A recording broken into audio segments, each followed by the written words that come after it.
عزیزان گرامی وقار تک ایک حدیث میں ملتا ہے بے نمازی کو 15 طرح کے عذابات میں مبتلا کیا جائے، 15 قسم کی، اس میں سے 5 دنیا میں ہی ملتے ہیں، 5 اسے قبر میں ملتے ہیں اور 5 حشر میں ملتے ہیں۔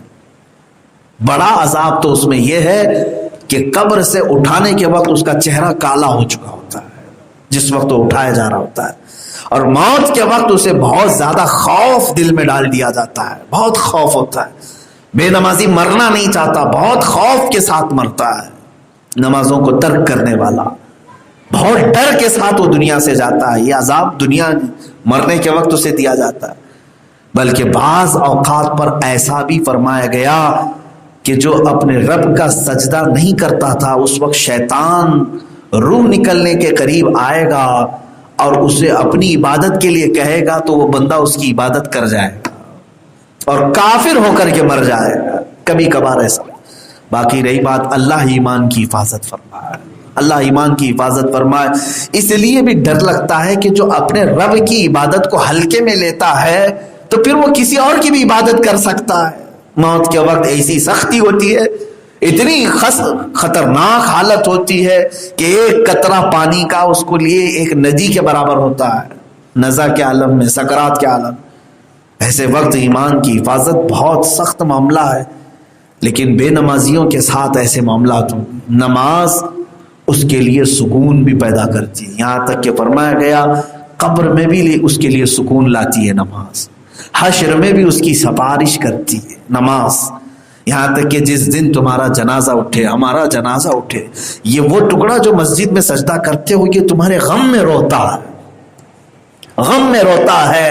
اور یہاں تک کہ مسجد کا وہ مصلی جہاں پر تم سجدے کرتے تھے، اللہ کی بارگاہ میں سفارش کرتا ہے، اے مولا آج وہ بندہ گیا ہے جس کی پیشانی سے مجھے ٹھنڈک تھی، تیری عبادت کرتا، تیرے سجدے کرتا، مجھے زمین کو ٹھنڈک تھی، مولا میری سفارش پر اس کو تو بخشش فرما دے۔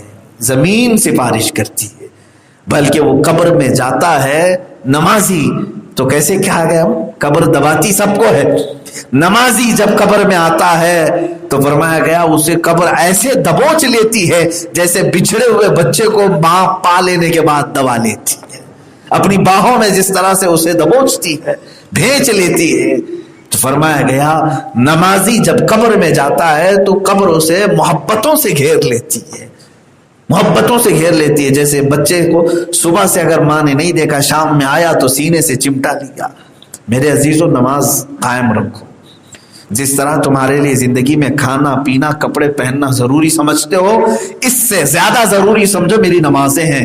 کھانا کھا لیا، ہضم ہو گیا، یہ سب چیزیں دنیا میں چلی جائیں، نماز چھوڑا تو برسوں کھڑا رہنا پڑے گا، قیامت کے دن قبر میں جھیلنا پڑے گا۔ آپ کو قبر میں نہیں پوچھا جائے گا دوپہر کا کھانا کیوں نہیں کھایا تھا، رات کو کھائے بغیر کیوں سو گیا تھا، نہیں پوچھا جائے گا۔ یہ بھی نہیں پوچھا جائے گا کہ ناشتے میں تو نے آملیٹ لیا تھا کہ نہیں لیا تھا، لیکن اس کا تو اہتمام تم کرتے ہو، ناشتے کی فکر ہے، سونے سے پہلے آپ خرید کر کے رکھ لیتے ہیں۔ کل صبح ناشتے میں اٹھنا ہے تو کیا کیا چاہیے، روٹی چاہیے، آملیٹ چاہیے، پاؤ چاہیے، بریڈ چاہیے، انتظامات تو کل کی بھوک کے آج کر رہے ہو، جبکہ وہ چیز تمہیں پوچھی بھی نہیں جائے گی۔ حلال اگر کھایا ہے تو اس کا حساب کیا ہے، لیکن میرے عزیزو نماز اگر ترک کیا، ایک ایک نماز کے بارے میں کتنی دیر تک کھڑا کیا جائے، بہت دیر تک کھڑا کیا جائے۔ ہمارے ایک استاد مصر میں ایک مرتبہ کا اتفاق ہے، میں آپ کو بتاؤں، معاملہ تو ایگزام کے پہلے اپنی آئی ڈی وغیرہ جمع کی جانی ہوتی، پیپر جمع کرنا رہتا ہے ایگزام سے پہلے، تو اپنی ساری چیزیں لے کر کے پہنچنا تھا۔ ہم ہاسٹل سے نکلے، جب کالج میں پہنچے جہاں پر درس ہوتا ہے، کلیہ اس کو کہتے ہیں، تو بڑے ہمارے جو استاد تھے وہ بیٹھے ہوئے تھے، ہر ایک کو بہت نظر سے دیکھتے تھے، سب کو پہچانتے، حالانکہ سینکڑوں کی تعداد میں۔ 10 بجے کا ٹائم تھا، سارے لوگ جمع تھے، تو پہنچنے میں ہمارے ایک دو ساتھی تھے، وہ 10:15 یا 10:20 پر پہنچے آئے، اور جب ہم لوگ کھڑے تھے تو ہمیں سامنے کیا اور کہا لاؤ تمہاری جو آئی ڈی ہے، پیپر ہے، سب جمع کیا۔ سب ان کا نمبر میرے ہی پیچھے تھا، ان سے کہا سائڈ میں کھڑے رہو، دوسرے اور سارے لوگوں کو سنتے رہے، سب کو لیے 11 بج گئے، 12 بج گئے، 1 بج گئے، ہم انتظار کرتے رہے۔ یہ آئے ہیں 10:30 بجے سے، 2.5 گھنٹے کی قریب ہو گئے، ان کی نہ وہ آئی ڈی لے رہے نہ پیپر لے رہے۔ ظہر کی اذان کا وقت ہوا، تب انہوں نے وہ پیپر لیے اور تنبیہ کیا، کہا کہ تم سوچ رہے ہو کہ 10-15 منٹ ہوئے یہی تمہارا گناہ ہے نا، تم تو سوچ رہے ہو کہ میں لیٹ سے آیا اس لیے مجھے اتنی دیر کھڑا کیا گیا۔ استاد نے ہمیں یہ فرمایا کہ بیٹا یہاں 15 منٹ لیٹ آئے تو 2.5 گھنٹہ کھڑا کر دیا میں نے، اور یہ تنبیہ کرنے کے لیے کہ ایک نماز اگر ترک کرو گے تو 100 سال کھڑا کر دیا جائے گا۔ تمہیں 2.5 گھنٹے میں کتنی بے چینی ہوئی، بار بار گھڑی دیکھتے تھے، بار بار بھوک کی شکایت، پیشاب کی شکایت، کیا کیا شکایتیں لے کر کے کھڑے ہوں گے نا۔ اس دن دل کو یہ بہت بات لگی، کہا کہ کچھ ایسی مثالوں سے ہمارے اساتذہ نے سمجھایا بھی تھا۔ میرے عزیزو، حقیقت بات ہے، ریئل جب کھڑا ہونا ہے تب آپ کو احساس ہوگا کہ انتظار کسے کہتے ہیں۔ اگر آپ کو رب تبارک و تعالیٰ کی طرف سے اعلان ہو جائے کہ تیرا حساب ابھی ہوگا ہی نہیں، شروع ہی نہیں ہوگا، ابھی اور کھڑے رہو، اس لیے کہ تمہاری نمازیں بہت ساری باقی ہیں۔ تم یہ سوچتے تھے نا ابھی تو ٹائم بہت ہے زندگی میں، بعد میں دیکھ لیں گے، کر لیں گے قضا، ٹھیک ہے کھڑے رہو۔ 50,000 سال کے برابر کا ایک دن ہے، 1000 سال بھی کھڑا کیا جا سکتا ہے، 10,000 سال بھی کھڑا کیا جا سکتا ہے، اس کے بعد کہا جائے گا اللہ تمہارا حساب دیکھتے۔ کیا اس سخت موسم میں وہاں پر سورج سوا نیزے پر ہو اور زمین پیتل کی ہو، تانبے کی ہو، کھڑے ہونے کی سکت ہے ہمارے اندر، طاقت ہے؟ وہاں بے چینی کا حال اتنا برا ہوگا کہ لوگ پسینے میں ڈوب چکے ہوں، کسی کا پسینہ کمر تک، کوئی گردن تک ڈوبا ہوا ہے، اور گرمی کا حال یہ ہے کہ ان کا بھیجا پک کر کے کانوں سے ابل رہا ہوگا۔ لیکن موت نہیں آنی ہے، موت نہیں آئے گی، سب طرح کے عذابات جھیل لو گے۔ کچھ اہل محشر بدبو سے بھرے ہوئے ہوں گے، ننگے ہوں گے، کچھ کی زبانیں سینوں تک لٹکائی گئی ہوں گی، کسی کی شرمگاہ پر فرشتے مار رہے ہوں گے، داغ رہے ہوں گے۔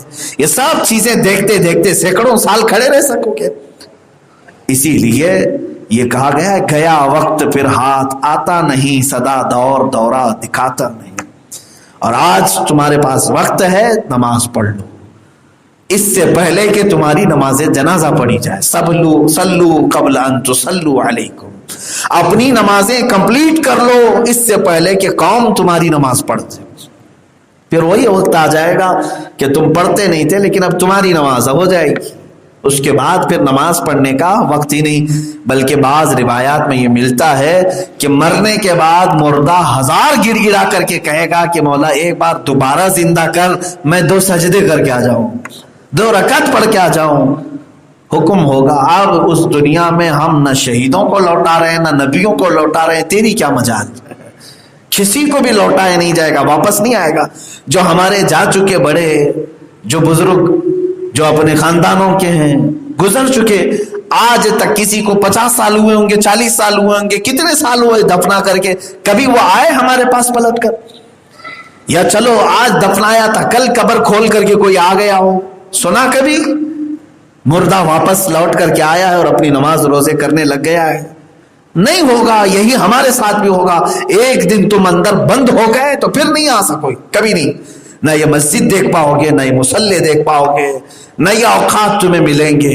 آج ہی ہے تمہارے پاس وقت، اس لیے اپنی نمازیں کمپلیٹ کرو۔ یہ جو کچھ بھی تھی آیات بینات، مجھے آپ سب کو انذار، خوف دلانا مقصود تھا کہ اپنی آخرت کا خوف رکھو۔ اللہ رب العزت کہنے سننے سے زیادہ عمل کی توفیق عطا فرمائے۔ جس کی نمازیں باقی ہیں مولا ان کو اپنی نمازیں مکمل کرنے کی توفیق عطا فرمائے۔